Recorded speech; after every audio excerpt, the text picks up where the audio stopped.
Yemen ने कहा बागियों ने सऊदी अरब की सेना को बनाया निशाना। अमेरिका के बैन के बाद भी रूस क्यों दे रहा है ईरान का साथ, और इराक में किसने दी अमेरिका को बदले की धमकी। देखते हैं टॉप 9 वर्ल्ड बैटल ग्राउंड में ये सारी खबरें। लेबनान के अल-कसर में बड़ा धमाका हुआ। लेबनान की आर्मी के चेक पॉइंट के पास हुए धमाके से पूरा इलाका दहल उठा। यहाँ एक के बाद एक कई धमाकों की आवाज सुनी गई। इन धमाकों के पीछे किसका हाथ है, इसका खुलासा अब तक नहीं हो पाया है।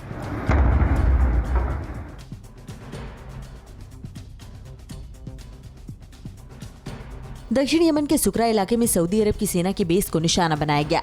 यहाँ सऊदी अरब की सेना के मुख्यालय के पास धमाका हुआ। यमन में सऊदी अरब के नेतृत्व वाले गठबंधन और ईरान समर्थित हूती बागियों के बीच जंग चल रही है। यमन में सऊदी अरब के नेतृत्व वाले गठबंधन के फाइटर जेट्स ने हूती बागियों के ठिकानों को निशाना बनाया। अदन एयरपोर्ट पर हुए हमले के लिए यमन सरकार ने हूती बागियों को दोषी ठहराया था। यमन में ईरान हूती बागियों का समर्थन कर रहा है, जबकि सऊदी अरब मौजूदा सरकार के साथ है। अमेरिका की आपत्ति के बाद भी रूस ईरान को एयर डिफेंस सिस्टम S-400 बेचेगा। ईरान के परमाणु कार्यक्रम से नाराज अमेरिका ने ईरान पर कई प्रतिबंध लगाए हैं। रूस ने कहा कि वो अमेरिकी बैन से नहीं डरेगा और ईरान से किए गए अपने वादे को जरूर पूरा करेगा। सीरिया पर इजराइल की एयर स्ट्राइक में अमेरिकी F-35 फाइटर जेट को नुकसान पहुंचा था। दावा किया जा रहा है कि सीरिया ने रूस के एयर डिफेंस सिस्टम S-200 से अमेरिकी फाइटर जेट को नुकसान पहुंचाया। इस खुलासे के बाद रूस और अमेरिका में तल्खी और बढ़ सकती है।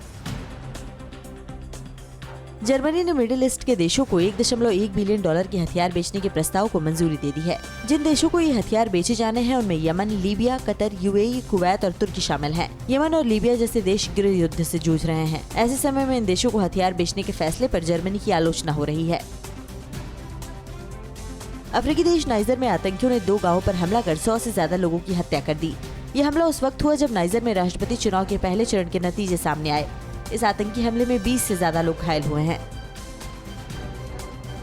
ईरान की कुद्स फोर्स के कमांडर रहे कासिम सुलेमानी की हत्या के 1 साल पूरे होने पर इराक में ईरान समर्थक आतंकी गुटों ने रैली निकाली।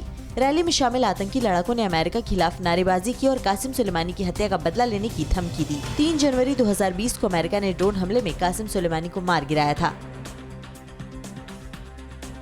मिडिल ईस्ट में ईरान अमेरिका और इजराइल के खिलाफ मोर्चेबंदी में जुटा है। ईरान ने कहा कि लेबनान ने उसके सहयोग से मिसाइल की ताकत हासिल की है। ईरान ने दोहराया कि इजराइल के खिलाफ गाजा से जो मिसाइल अटैक हो रहा है, इजराइल को अरब का जवाब है।